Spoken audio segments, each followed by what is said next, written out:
damage. So Dagda, moving forward, I'm not sure about Xie's Zoe in this series, but what I do know is that a ban of Rumble is pretty fair, considering that Rare Atom might be changing their game plan running into Game 3. Considering that LGD are on the red side, maybe Rare Atom take away something like the Ezreal. Yeah, I'd be curious to see what they decide to go to. Viego is going to be the last ban. So, big mix-up here from Game 1 and Game 2 coming into the mix. So, honestly, I think things like Set... Oh, sorry, Set's gone. Things like the Ezreal certainly rise up in priority. The Renekton, though, is going to be the first pick. So, it looks like for Cube, at least, he's like, look, just give me something that I can try and bully Garvey on and take him out of the equation. And I'm curious to see now what Garvey decides to go back towards. He could, like, Garvey's played a lot of it Aatrox, and we could see him maybe opt in towards that matchup once again, with Shadow playing towards that top side of the map.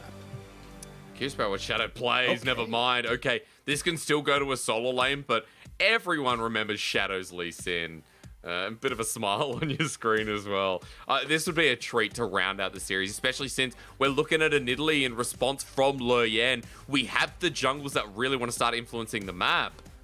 And this is a very different pace already as Gwen gets locked in. Dagda, don't run with scissors, but it is indeed time to snip. Well, we can assume that this is going to be going towards Garvey in the top lane. Now, usually when we see the Gwen, she is going to run that teleport ignite. So I think, though, for this lane against the Renekton, I think the flash is going to be way too strong, just because you can easily see that level 3 dive coming in, unless Shadow's able to get up there and dissuade that. But you've got to be so damn careful. Now, of course, Gwen does have the nice L feature of being able to stop herself from being able to take the spear damage, because she can hit the W and absorb all that, but you still have to be very careful, because if you get stunned before you can get that W down, you're in a lot of trouble. I do like that we're seeing a lot of champions that can start gap closing, right? If it is going to be their Renekton mid, which we know Fofo can play. Things like the Jace as well have been seen to do pretty well into Gwen. When she does use that Hallowed Mist, you go into hammer form, you go to the skies and pretty much gap close and, you know, set out your damage so she's not invulnerable. But Dagda, more importantly for RA, it looks like their comp already sets the timer on, right? We know Nidalee, Renekton, great duo that can really evolve the game and bring tempo to it. So I want to see how LGD react in their last pick, especially with the Leona there, and how RA push the tempo even more with the comp they've got. I think we can just talk to production about just putting Leona on the bottom of the screen next to Mark's name whenever he's in the game at this stage. But either way, I think it's a good shout, because look, you got the Ezreal here for Kramer once again. You've got Mark that can go and roam, and especially when you've got something like a Gwen here, you're going to be looking to get her set up. She excels when it's in a kind of a split push role, but can try and enter these fights if she's pretty far ahead, but it's not really where she thrives to a massive degree, because you do have so much CC that can come your way, and especially with a lot of the melee champions, the short range champions that are on RA's side, they'll be able to get in and play around within her Hollowed Mist. Especially if it is going to be the Renekton up in the top side. And just speaking about laning phase, Renekton to Gwen as well, we've seen a couple of times, does okay. So curious to watch the matchup follow out as Volibear, okie dokie, Dagda. This was played by Chovy a couple of days ago. This could potentially be Volibear mid, which does okay into a lot of the matchups that we're seeing at the moment. Yeah, he's got his E that's able to keep himself nice and topped up, can help push the wave. But also, when you're looking at this Nidalee, you now have 2 lanes that you can play around for these dive potentials, right? Because at level 6, you've got the Volibear who can turn off the towers. You've also got a lot of damage that can come through from the Renekton, the top side of the map. So you've got a lot of flexibility here, and it just kind of speaks more volumes to Fofo. Actually looks like he might probably be the Renekton. Yeah, but Fofo, again, like, this guy has such a big champion pool. And when he's able to perform so well on so many different styles, it really does say just how strong Fofo is and why he's considered, you know, top 2 of the mid laners that we have in the LPL right now. That's right. I mean, he can do a lot. Even if it is a Renekton here, I mean, Renekton versus Silas, Executioner's calling early. In the matchup, you do pretty well as well. Dagda, I'm keen to see this. And yes, Renekton mid in the end. Cube taking the Volibear up to the top lane. And to get into that melee range, get into that Hallowing Mist that Gwen relies on. Hallowed Mist, excuse me. We're going to get the ability names right this game. But we do get into a game 3. No Viego this time. But at the very least, we get to round the series out with some newer picks. And I think this is going to be real fun to watch, considering that both junglers have had moments of brilliance. But more importantly, in different games, both mid laners, Dagda, have had moments of brilliance as well. Yeah, and I think, again, a lot of that pressure is going to be put up towards the top side of the map and trying to get the pressure towards the solo lanes. Because, again, we've kind of talked about already the Nidalee having the flexibility to go towards mid or go towards the top lane. But whenever I look towards the likes of Gwen being in the game, we already said she needs a hell of a lot of attention. Because you want her to get up and rolling, you want her to be your prime split pusher. And with the Ezreal in the bottom lane, you're not really going to be too focused on playing around that bot side of the map. No, you're not. Kramer likes his alone time in the bottom lane. iBoy sitting with Hung here on the Rakan. Didn't talk too much about that, but I think what's exciting for me is Luryen with this comp. We look at it, Dagda, Renekton, and Volibear. A bit of a timer set up. We want to see the snowball from Luryen, but also against Shadow's Lee Sin. How's that going to go? In the LEC, he was known for this pick. It was one of his best. We've seen it before on the world stage as well, I believe. And all comes down to this. LGD, their first series of the split against Rare Adam in a final game number 3. Gwen on the Rift for Garvey. He's taking Teleport Ignite as normal. And everything else pretty standard here. Electrocute for Luryen on this Nidalee as well, Dagda. What stands out to you? Where do you want to start? So I actually want to follow up just on kind of the story you were telling the Shadow there. Because although, yes, he was an insanely strong Lee Sin in the LEC. One of the big things he struggled with, and we saw it in the Rogue matchup that he had in playoffs, was that against junglers that were able to go for heavy invades and steal away his camps, Shadow really struggled. When it came to like outperforming his opponent through pathing, it was not a strong suit, and it's why Inspired was able to run rings around him essentially when it got towards playoffs. And I'm a bit worried here when I see Leanne coming in on this Nidalee, who obviously will be able to play towards lanes, has got the Electrocute there to have a bit more of that follow-up. But if we start to see Shadow fall behind, it's not like he's going to be able to have much more of an impact in this game. You've got two big bruisers between Cube and Fofo that are going to provide that front line. And having more of an impact as this game goes on is going to be a big issue. So for me, I need to see Shadow having an impact in these lanes early, or run the risk of, showing his face in the lane, Leanne steals away his camps on the opposite side, and slowly but surely Shadow starts to fall off relevancy. I guess I see his bottom lane gets level 2 first and pushes in. Dagda, I guess I see Shadow in a different light this game, where for Luryen, if he doesn't get the ball rolling, it's like, well, we know he's probably not going to be the heal bot. Nidalee's damage falling apart. There's a lot of tools to disengage. There's Abscond Abduct. There's Kramer's Arcane Shift that Luryen has to deal with. Even Garvey, he has the free skip. Part of the reason why Gwen feels so busted is that skip and slash that, also gives her bonus attack speed and an extra 100 range, by the way, for some reason. So I feel like there's a lot of tools. I want to discuss that throughout the game and see how jungle influence comes into play. For now, looking at the lane state, we see bottom lane pushing in. We see Fofo on this Renekton in the early levels, where Renekton just loves, especially level 1, not Cull the Meek or Ruthless Predator, when you have the Fury, is still just so much work, even with Conqueror inactive. I think the biggest thing for me, Dagda, is watching all 3 of these lanes at the moment, really forcing it. Yeah, and it just gives so much control over towards Leanne. And as we were kind of talking about, look, Leanne has this pick of the litter here. He can go towards Cube in the top lane. You've got the stun there to try and set up a play onto Garvey. He can go towards Xie in that mid lane as well, where Fofo can try and set up something as well. But the big thing as well for Leanne here is it's not like anyone's going to get particularly tanky, right? Like, there's no real tank apart from Mark on this team, so the ability for this Nidalee to fall off isn't actually too bad in this game, especially with the amount of CC that can come in to help Leanne. Garvey trying to challenge this one. He puts up the Hallowing Mist, and Garvey might be in an okay position. Needs to survive Fofo for now, getting the shield away from Shadow, and Luryen doesn't flash, but Fofo does. That was a good challenge from Garvey, and remember, he has Ignite, he's burned that, but has the teleport to get back to lane. Yeah, I know that Garvey, it was a bit of a weird trade for him to go for, but they were already setting up for that dive in the top lane with Fofo making his way up, so he knew that something was going to happen, but bot side, Hung, that was... He's giving one back to Kramer. He's giving one back to Kramer, Dagda. Okay, yeah. What goes around comes around. He's just... Maybe he doesn't need it. But yeah, you're right. That was interesting.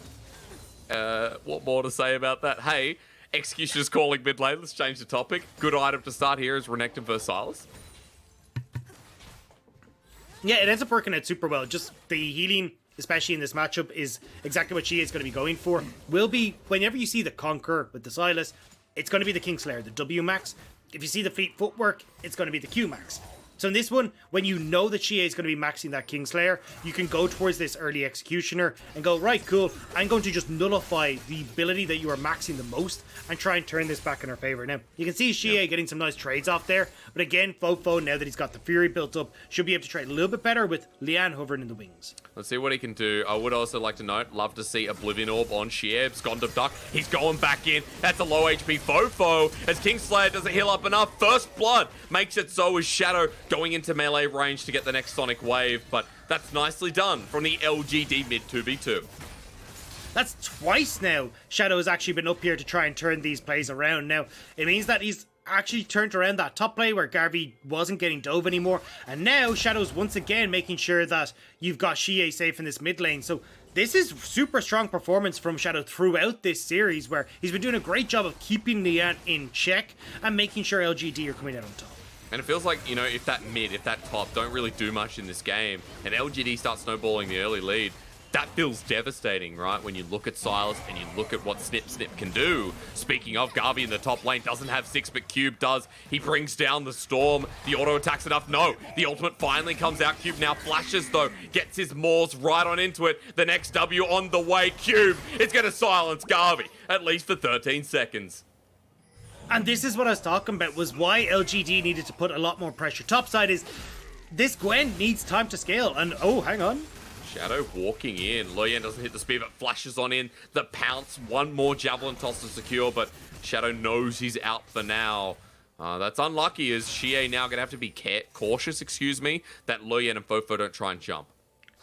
Not only Xie, Garvey as well. Like, this is the problem with not taking flash, is that you actually don't have safety up here. No level 6 either. Lian's on this top side now.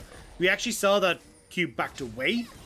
But still, if you can keep Shadow off of this top side and start to shut down Garvey, it makes this whole game plan from LGD so much harder to execute, which is set up for this side 1-3-1, have Kramer act as this wave cleared bot in the mid, and then when you get towards team fights, maybe you can try and have a kind of a 1-4 split push going with Xie joining in, but certainly trying to keep this map spread out and wide.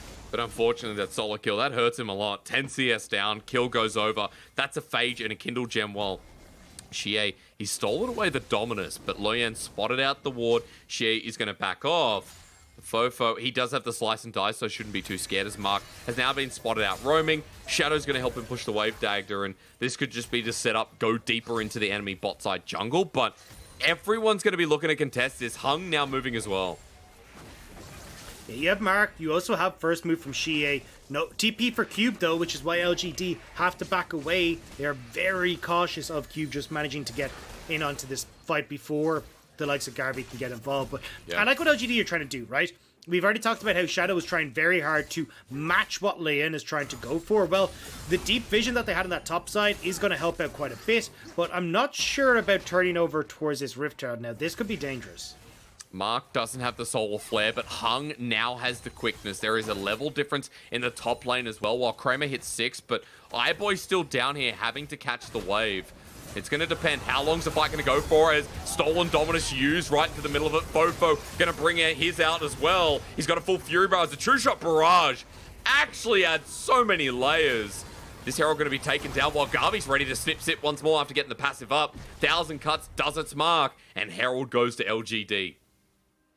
Nice job by LGD to pick that one up. I thought when I saw Hung was there, and I could see that they were jumping in with Mark, that the double knock-up and the double CC would be enough for them to burst them down, but Cube not able to make it across the fight meant they just didn't quite have the damage to finish off the low health bars, and they get forced back. Now, as Shadow, I'd love to see this going up towards the top side for the Rift Herald. You have this Gwen that you want to start getting in your favor, start to have an actual impact against Cube, and the best way for do that is just to give her a boatload of gold. She wants to get towards like Riftmaker and Nashor's Tooth before she really becomes relevant, and it's a long way from that point at this early stage. Well, he needs something to start paying dividends. Excuse me, I don't know why my English is so hard today. Because he's 20 CS down in the jungle. The time Shadow has spent towards some of his lanes and trying to mitigate some of the disasters is time that Loyan has continued farming. He's got a level lead. And even this topside, look, Garvey in so much trouble. The Hallowed Mist saves him for now, but Cube is just a monster. This bear is taking over, and the laning phase becoming very hard for Garvey. Yeah, can you even see that, like, Cube is perfectly happy to keep going. Ooh, hang on, Fofo.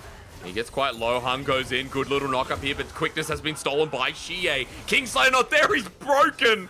Torn by Electrocute. He thought he could survive long enough to heal back up, but Nidalee, yeah, that's what happens.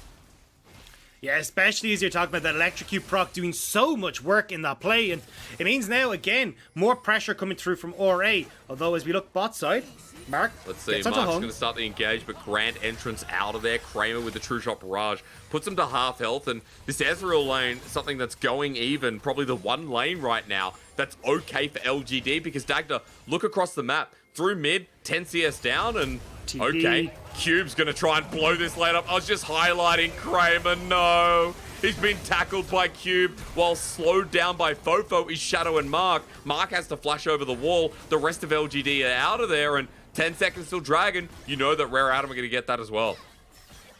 Yeah, and this is exactly how Rare Adam want to start, you know, stacking and racking these dragons. I know the first one went to LGD, but having these fights where you can force LGD to go and engage against this super beefed up front line of the Volibear and the Renekton will work out well.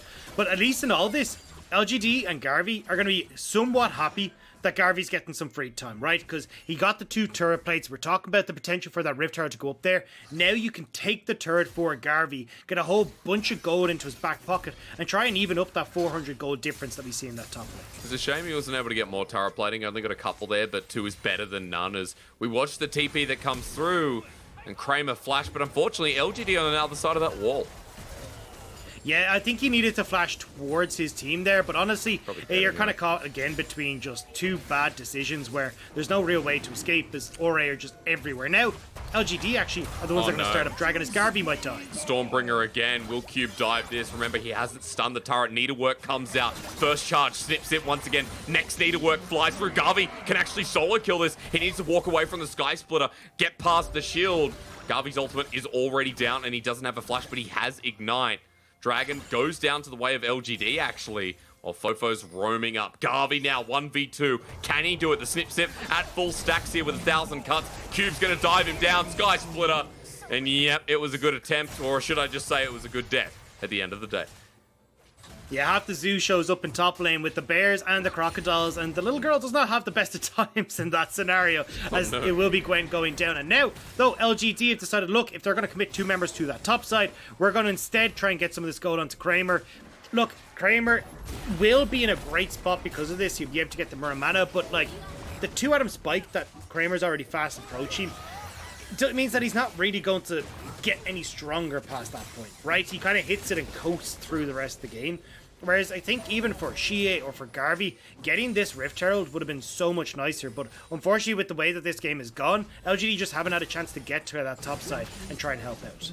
At least first turret blood for LGD. Global gold is there as Garvey's just walked into certain death. Pounce, dead, Ignite, thank you. And this is Garvey. Yeah, that's what happens. I mean, I guess Gwen turns to nothing, but her scissors are left behind. And it's kind of slipped off Garvey from any sort of impact he'd be able to have in this game. Like, he's super far behind now. Xie's in trouble. He's stolen the Dominus. Fofo has used his own as well. But remember, with the Executioner's calling there, I mean, Kingslayer, we've already talked about, is not as powerful. But Fofo has no healing reduction, so in the 1v1, at least in any kind of fight, it feels like this Renekton is doing so much better, doing so much more work. Dagda, things are not looking good for LGD this game. It might only be a 1.7k gold lead, but Rare Adam feel like they have so much control. They really do. And the big thing here is that it's Cube with 3 kills, right? Divine Sunder built. This is what I wanted to point out earlier, was that because of how heavy Cube is winning this matchup, he can go for this greedier build where instead of just going for the full tank, he goes for the Divine Sunder. Is still relevant in that split push, is able to do a lot of damage in team fights as well. And for this Gwen, it's really not working out. LGD haven't been able to give her the resources. She's still sitting on that Leeching Leer. Hasn't actually been able to get to a point where she's somewhat accelerated, or at least kind of even. You can see like over 1,000 gold behind in that top lane. Yeah. Like, it's going to be such a long time before Garvey is able to have any sort of impact in a side lane, let alone these team fights that Ora are going to be eyeing up. But it's not just top lane as well. Look at the jungle gold disparity. It's 1,500. You look at mid, that might, be even, bot with an advantage, but it's all about jungle and top lane here. A lot of debt there, and Lo Yan is 2-0. He's got the Night Harvester versus Gordrink. It doesn't matter. He's 40 CS up in the jungle. When both Game 1 and Game 2 have largely been about Shadow having control, this time around, Lo Yan has snowballed the Nidalee. He's in control, as we've used that word. And now picking up the Rift Herald, he's going to get deep vision. He's going to continue pushing this to the limit and keep the snowball going for Rare Adam at 15 minutes of the game. Dagda, we've got another Dragon coming up. We've got a Herald mid. I mean, Rare Adam are not slowing down. No. I mean, Shie, Kramer, and Mark are here, but you can see that there's not really going to be too much that they can do, because with the poke that's coming through from this Nidalee, and you've got Cube behind. He just doesn't care. I'm not sure what that flank was. Doesn't commit to it with the Stormbringer on the turret. Herald gets the charge anyway, and they back away. That was interesting, Dagger. It's like he thought about it and thought, nah, never mind. just kidding. Yeah, I think they're a little bit worried about, like, where the multiple members of LGD were, but they're back up. Anyway, so not going to be too... They still get that mid lane turret, but you can see kind of coming back to the discussion of Shadow was like, why I was worried about Shadow going towards this Lee Sin. It was like, look, if this guy's not able to have an impact in towards the mid and top lane like we're expecting, he is just going to fall behind. Lian clears faster, has much easier gank setup, and has started to steal away a bunch of the camps that are in Shadow's jungle as well every time Shadow shows on the map. So now we're looking at a 2-level lead. You talk about the big gold lead that's going over in favor of Lian. You're already an item and a half there for Lian. And now, as this game starts to go on, LGD are kind of stuck between a rock and a hard place, where their early game jungler hasn't really hit the mark. Their late game scaling on the top lane is still a long way from coming online. And the mid game that Shie and Kramer need isn't really being supported by the other factors on the team. And more importantly, right, like the strength of Fofo and Cube, and while Fofo hasn't had many resources, I mean, Cube especially, a Volibear that gets this far ahead at 16 minutes into the game, he's going to destroy people like Kramer, Shie. There's going to be no hope to survive through what is going to be burst out of a Bruiser that's gone for the Divine Sunderer. It's something to fear, and Cube level 11 Volibear up in that top lane. He's got the level 2 Stormbringer now. But I want to bring the attention to the gold lead for our chat once again. 3,000 here for Rare Adam. It's looking like a pretty convincing game 3. But the one thing that is making me stutter step a little bit here, Dagda, apart from Garvey getting this turret, is the fact that it's 2 dragons for LGD. It's going to draw the game out in what is an Infernal Soul, which for Rare Adam would be perfect to try and take away. As Hung, going to get the quickness here. Shie ignited down, Javelin Toss doesn't connect, so he gets out. All for the sake of a blue buff. But Dagda, back to my point, 2 dragons means this game goes a little bit longer. Yeah, I do agree that I think it's wonderful that LGD have managed to pick up some of these dragons. They'll delay the soul, but I think the bigger factor is more so like the likes of Baron, right? Because you're already looking at the top lane tier 1, mid lane tier 1 are both down. Deep vision is going to be going in pretty handy for Ore, and as as Hung and Lian are chasing Shadow and Shie out of the jungle of LGD, it's going to become easier and easier for them to control that vision and turn towards Baron, where they have quite a lot of damage between Iboy and Fofo, and hell, even Cube with this Divine Sunder. They're getting collapsed on though, Dagda. Mark has taken a spear, might just have to sacrifice his life over to Cube, and Cube's too big at this point. No one messes with him. Stormbringer over the wall, Soul Flare flashed away from into the backline. Hung gets a magnificent engage. Lian follows up, and this when everyone's inside the party circle as Lian's trying to run away, but Garvey gets no opportunity. Kramer flies through with his True Shot barrage, but 3 are dead, and LGD's chances in this series are getting slimmer. Yeah, and this is the problem, is that, like, when you've got the amount of bruisers that are on Ore's side, the ability to hard engage coming through from Hung as well, they're setting up Cube and Fofo so damn well. So even with how slippery the likes of Shie and Kramer and hell even Shadow can be, there's just so many factors that Ore can rely on to get this engaged. Now, you're looking at 8-1. You're looking at a 5,000, well, nearly 5,000 gold lead, nearly 6,000 gold lead coming through, and they're going to be able to move over towards this Baron as well, which is about to spawn with Deep Vision still sitting there for Ore, which makes it 10 times easier for them to move in as a unit and take further control over the Ore jungle, or the LGD jungle. Let's have a look at this last replay, Dagda. Again, like, as soon as Cube was there, all sirens went off for LGD. Yeah, and you can see Hung, as he pointed out, is their magnificent engage. Like, shifting through, gets the flash, then manages to set up 2 more, and the problem is that Gwen you're not a relevant champion at this stage. You've barely finished the Rift Maker. You still got to get towards the Nashor's Tooth. You're not going to be able to survive in team fights by using that Hallowed Mist because you've got Cube and Fofa who are happy to just jump into the middle of that with you and tank a whole bunch of your damage. The whole thing starts to fall apart very, very quickly. And now, as we were talking about, Vision Control trying to be gained by Aura. Shadow, what a good kick onto Loyen, but he goes golden. Unfortunately, that feels like the engage maybe works out. Over the wall is Garvey as well with a harrowing miss. Sets it all up with the needlework follow-up. This came off the back of Shadow's Lee Sin Dagda as he cleans it up. The man still got it. Magnificent pick from Shadow. We've just been saying LGD, it's doom and gloom, but Shadow, the new member, the new recruit to the LPL, takes out the Lee Sin and shows just why he's renowned for it in the LEC. I mean, I thought the Zonians thought, no, RA going to turn this around, but LGD numbers advantage there, Dagda. Baron picked up. 3K is now the new gold lead for RA, but let's see how much it closes with the Baron in hand. That was sick, and the game's not over. So well played by Shadow. As Leanne and Hung are overextending to try and get that vision that we were talking about, without the support from Cube and Fofo, Shadow's just happy to sit in the bush and wait for this play to happen, but may not get a chance to look at the replay as Shadow. Looking at it again, here we go. Sonic Wave has missed. Barre are following this up. They've got really deep here, Dagda. Hung has to back away with the Battle Dance and will do so. And Safeguard once again. Shadow still looking for that opportunity. And that feels like what we need to talk about, right? Those picks slow down the tempo. And the amount of picks that we saw before picked up the Baron for LGD. Now they're facing off against the Dragon. But this team, maybe you don't even need to look at it. Maybe you start using this Baron proactively. Yeah, I think the bigger thing is just, as you're saying, like, slows down the pace of the game and buys time for Garvey, buys time for LGD to get some much needed gold back in their pocket. Now, they want to try and commit for this mid lane turret, but I'm not certain that a full-on fight is exactly what they want right now, and Ore are pretty happy to just continue to clear out these waves. They get hit by the Javelin toss on the carry. Solar Flare there in the backline. Shie steals away the Stormbringer, but in a 5-on-5, I'm not sure, Dagda. Especially when iBoy has the Collector picked up. And Kramer hasn't been known as good team fighting this series, rather back, on and off team fighting, I should say. A bit hard about that one. Mark over the wall, he's half health, but spears keep landing. They want to secure this Dragon, move to Soul Point, but Loyen level 13 versus level 12. This is still so dangerous. Yeah. Again, though, LGD hovering in this pit, this Dragon still sitting at about 5,000 HP. Like, now, Ore commit to trying to burst Garvey's in, the quickness there, though, you've just run into AoE. LGD, what did you expect would happen?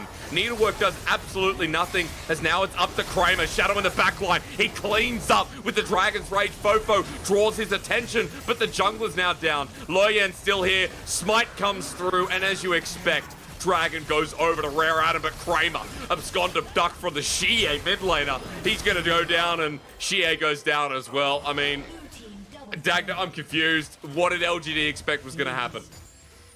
I don't know. I'm just going to put it out. Like, in my head, I was like, okay, what we're going to see is LGD. They'll give up this Dragon, right? No need to contest for it. Only second Dragon.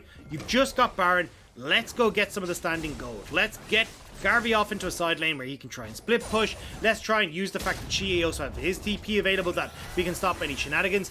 But here, they just... Yes, you get Garvey into a great flank position, but who's he flanking onto, right? I mean, you're going onto either the... You're going onto the two bruisers or Leanne. Leanne's able to jump away, not a bother whatsoever. And then when you've got Hong who's able to keep the rest of LGD busy, it's not really amounting to very much. And again, Leanne is doing a great job of baiting in several cooldowns with this stopwatch. You can see Kramer and Shie hard commit towards him. Leanne stays cool and then goes in here just in time for the stopwatch to finish off Shie. We might need to remove Kramer's EK, I think, Dagda. I mean, look, he arcade shifts in and it wasn't the most dangerous one we've seen all day, but I'll tell you one thing. Why? Just play from range. You've already lost Dragon. I don't know, man. I feel like when we looked at the Baron they picked up, LGD could have looked for the inner turret in the bottom lane, inner turret in top lane, right? Put some pressure on and actually get the gold to a point where you're happy where Garvey's sitting, where Shie's sitting in this game. Instead, the fight goes over to Rare Adam. You give them more gold back in their pocket. and they're heading towards the same Dragon Soul that they would have been on anyway. I mean, they're 2 dragons away, just like if you would have left it. So, LGD now coming back onto the map. No Baron, no Dragon. They can have Garvey off in the side lane with a TP about to come back up, but with how far ahead Cube and Fofo are, it's going to be really difficult for Garvey to actually stay in a side lane and kind of contest against them. Maybe he could go against Fofo, but certainly Cube is so large at this stage, and the healing reduction, it's going to be pretty impossible. Now, we're actually seeing the Cosmic Drive from Garvey first. So trying to see if you can try and play more of a team fight role, because you're going to get that extra speed up for the move speed that this item offers versus the Nashor's Tooth, which is obviously better in the side lane split push. But it does mean that, again, you're kind of playing into the strengths of RA right now. We're 25 minutes into the game. You have 2 big old bruisers that are happy to have a Divine Sunder and a Stride Breaker there. Sterix as well, very good at this point in time. So I'm not fully convinced that LGD are in the best spots here, but looks like they might try and make a play towards Cube. They'll try. Garvey coming down, but look, Cube is big. Deadman's plate on him as well. Snips him for a little bit, but doesn't matter too much, even with those 2 items. I want to note there is no grievous wounds on the side of LGD. We don't have the Oblivion Orb. We don't have anything, you know, like a Thornmail coming through. As Shadow gets the kick down, but do they have enough damage? Need to work number 1. Number 2, I believe, or even the 3rd, actually misses in the end. Fofo's joining in after TPing down, and LGD, their pick is halted. Used a summoner for it, but still had to get out of there. Still, they are like getting down some of these crucial summoner spells, like getting Fofo's TP out, actually having the opportunity now that there's no objectives on the map for Shadow to play, well, as a Shadow. Like Shadow Garvey in these side lanes actually works out pretty well. So at least they're buying time still and kind of getting some of these big summoner spells out ahead of things like the Baron that's just spawned, the Dragon in a minute. But the big thing here as well, both flashes for Fofo and Cube are down, which makes these team fights a little bit harder. It means that we have to look at Hung to be that big engage tool with his own flash just shortly coming up.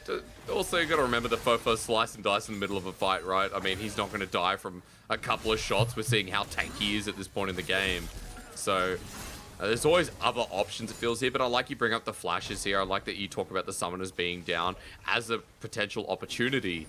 I think also the 5k gold lead is, you know, still there in the balance for me for Rare Adam, and I'm seeing a Jungle Flame Horizon Dagda on my screen. That's a 3-item Nidalee, 242 to 131. I mean, that's just insane. Luyan has been smurfing this game, and, you know, it feels like Shadow has been drawn to his laners trying to fix the fires and suffering in the process at the same time. So it's unfortunate, but the way of Lee Sins, as he's been trying to bring this game back with his kicks as well and try and get that pick that LGD can cling on to.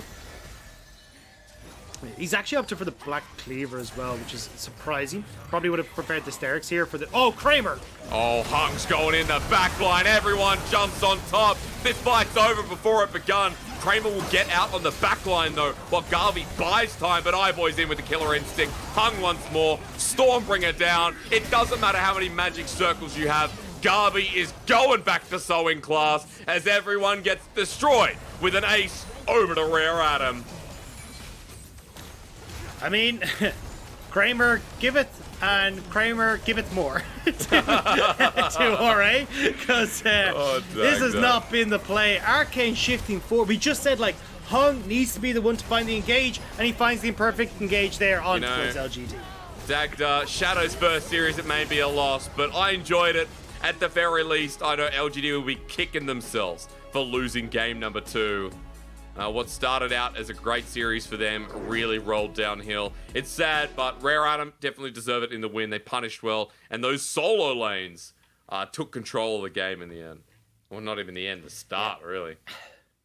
I think it's a bit sad for LGD, like, when we look towards, as you said, like, Shie had a pretty good series apart from the Zoe was a little bit messy at times when he possibly could have helped carry that game. But when you look towards the top lane for Garvey, not really looking so hot. The Renekton definitely looking better, but again, the Gwen and that Jace not really coming together. Like, it felt like there was so many uphill battles for Shadow and for Shie in this game. It was unfortunate that it ended up going the way that it did. But when you look across at RA, I mean, they're going to be pretty happy with the W here. This is a series where Leanne got to show off his stuff. We again see how crucial Fofo is to this. And honestly, Cube having a phenomenal performance against Garvey. Yeah, I mean, Cube had a really good game. I think Cube had a decent series as well, played his role quite nicely. Kramer needs a talking to. I think he had some great moments. You're right. Kramer giveth more is what you said in that game number 3. I don't know. I mean, LGD fighting around Dragon Dagda, like, it wasn't a necessity. They had Baron. I'm not sure what the idea was there, but at the very least, I think LGD have a lot to work on. But I'm excited for the direction of this team in the sense of what we saw in Game 1 and most of Game 2. LGD have potential this split, but it's just a lot of things need to be worked out. And, Summer towards Worlds might not be a world split for them, and most people are thinking it's not. But it's still an LGD that can show up and potentially try and make a vying for playoffs. Yeah, I think it's definitely going to be some growing rooms. As you said, like, we're only at the start of summer, but still, this is RA, who did finish 8th place in spring, ended up losing out in their second set of games in the playoffs. So we're still kind of looking to see, like, RA is kind of our breaking point, right? Or at least that's the way I think about RA in my head, is like, we had our really good teams above them, the likes of JDG, Top, EDG, RNG, like WE, FPX, all kind of finishing ahead of the pack there. But certainly when you look towards, like, the bottom of the teams, if you're not able to convincingly take games against RA, it feels like you're not going to be able to really compete against that upper bracket. And for an LGD that, excuse me, would love to make it to Worlds and love to be able to kind of right the wrongs, I think that happened in Worlds 2020, it feels like they're a far, far stretch away from that goal. Yeah, they are. And look, I mean, there's a lot of negativity here, I know as well, like, from me personally. I think because of when you see LPL teams at that point where games are winnable, like when they bring it back with Baron, even Game 2, especially Game 2, when it looked winnable, and they fall short, it's like, well, this team has the potential to be very, very good. And it is only one series. Let's be realistic. It is only one series versus RA. In the long run, this could mean bugger all. And for how this team could play in the split, this could just be an opening flash in the pan that turns into something greater or worse. And I'm really glad that Shadow's starting, because Shadow had a good series. Even though he got gapped a little bit in the last game, I think it was more a result that the solo lanes weren't doing well and he had to put out fires than Loyan, pretty much destroying him. So, I think there's a lot to look at and a lot to be excited for at the same time about LGD's future games and how they go. Yeah, well, I think the biggest takeaway from this is, despite the damage craft here, certainly we are going to be relying on playmaking ability coming from Shadow, Shie trying to have good performance if LGD hope to bounce back. But turning over to the opposite side of the coin, RA, I'm loving the flexibility that these guys have in draft. Yeah. Fofo's champion pool has come up clutch so many times for RA, and now we're seeing the Renekton, we're seeing the Viegos, we're seeing even the Galio in their series against OMG. Like, this guy can play pretty much anything, and it means that you're able to, as we saw in this game, take the Volibear into the Gwen matchup, have a super strong performance there, like, still able to perform really well on these bruiser style champions too. It feels like when you've got this much opportunity to play in the current meta, with the amount of flex picks that are going on, RA are going to just become across so much stronger because of how they can play their drafts. Yeah, because they're a team that, can rely on, like, when you rely on the strength of solo laners, I think it's always a really good look. I think iBoy and Hung played decently in that series as well, right? And Luyan has been the go-ahead in the past split, and now as well, it looks like that they are going to be looking towards Luyan to stick around. Dagda, I want to say that, Fofo, while he didn't have the most convincing series, I think Fofo is still, playing like a great mid laner. I want to say that Cube seems to have improved a lot this split so far. In the OMG series, he was magnificent. This series, Cube had a great time as well. Yeah, I agree. I will say, though, I'm, not convinced still fully by Zorn. I think Zorn still has some missteps, but other than that, I thought he looked absolutely... He got a 4-man knock-up. He won the game, Dagda. One-sided context. He's won the game. Results-based analysis. That's what we're here for. I suppose I'll take that back. But other than that, I think definitely I think Cube has definitely leveled up. And honestly, I think for myself, I'm really happy to see Cube kind of hitting that stride, because I know looking right the way back at the Demacia Cup at the start of 2020, Yeah. and seeing how strong Cube was, he was getting like solo kills and gangplank. He was looking fantastic. He kind of fell off, and we were waiting to see this come back when it was VG Gaming, and now coming across to RA. So I feel like Cube is a person that has a lot of growth in him and can get to a point where he can be a super strong top laner, and we're starting to see inklings of that now, and it's good to finally get to see a bit of that. I mean, he's only 19, I think. He entered the LPL 2019 when he turned 17, so he's either still 18 or he's already turned 19. Cube's very young, and you talk about potential. I mean, he has ceilings of those to hit. We are waiting for MVP, folks, to find out who that was, but I think after that game, it's very fair to put it, on someone like Cube. I think you'd also look at Le Yen, how he Flame Horizon Shadow at the end of that one as well. So that was a nice reaffirmation that RA is still a team that can't be trifled with, that they still are a good team, that we have to worry about their jungle, their mid, their solo lanes entirely. Yeah, I think definitely on your point of MVP, I think Cube deserves it. I think he played incredibly well. I think he set up Lian spectacularly. And when we look towards, the way that these team fights played out, it was Cube in a lot of those scenarios leading the charge with the ultimate or flying on people using the speed up from his Q. So I think definitely we're going to be looking towards himself. But overall, I think RA, they'll be happy with the victory here today. I was just told it was Hung. And I'm glad, because I don't think supports get much love. And while Cube had a great scoreline, Hung made some ripper engages, and towards the end, that was his big one. So, yeah, you're not going to get the biggest, scoreline here, but Hung had a really good Rakan game and, almost an 80% kill participation.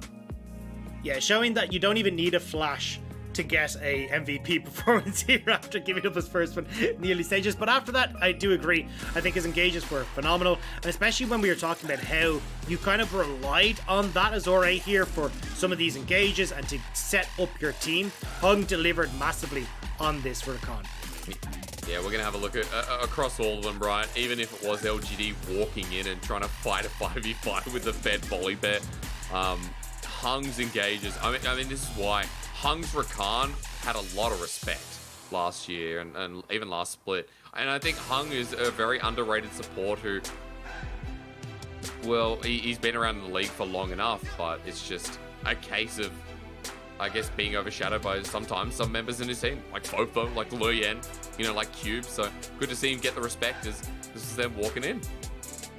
Yeah, I mean, it was his rookie year last year, so we're still expecting a lot of growth again from Hung, and I feel like that's a good amount of what we're looking at in RA, right? Between both Cube and Hung trying to slot in with some of the veterans that we see, like iBoy in that bottom lane. But I think certainly Hung, this Rakan pick worked out incredibly well, and even when you're kind of into a pseudo counter matchup, I know there's a lot of debate kind of going back and forth around that, but it did come across incredibly well, and being able to protect iBoy and also getting a huge amount of these roams off, not only in this game but throughout the series, it did feel like Hung had a massive impact to play for. Dude, just seeing him sit on the side brush in game 1 and game 2, level 2, level 3, it just goes to show you, I mean, this guy, one of the best roaming supports, right, as mentioned, and he is someone who, puts a priority towards the best part of Rare Atom, which is Fofo.